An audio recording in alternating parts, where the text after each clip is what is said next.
Deputy Mick Barry, please. John Corla, the news has just come through from the Central Criminal Court. I'll be the first to report it to the House. Paul Murphy, not guilty. Councillor Michael Murphy, not guilty.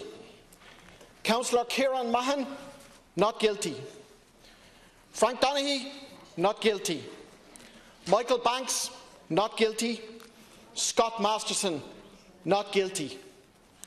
Deputies of the government benches, this is a stunning defeat for the political establishment.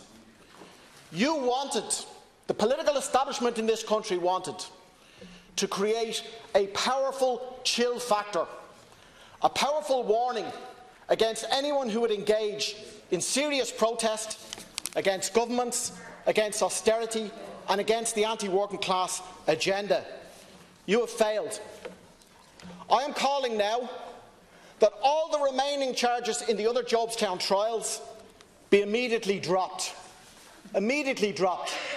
You are wasting a fortune of taxpayers' money on these cases. A fortune of taxpayers' money.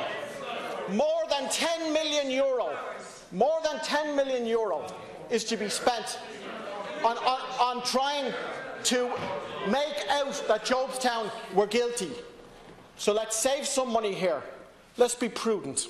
Let's drop all the remaining charges. I would like to give my congratulations. I would like to give my congratulations. I would like to give my congratulations. There is a point of order. There is a point of order. The House cannot instruct the courts. There's nobody instructing anybody, as far as I can see. Deputy Barry, please. I'd like to congratulate the Jobstown defendants, the community.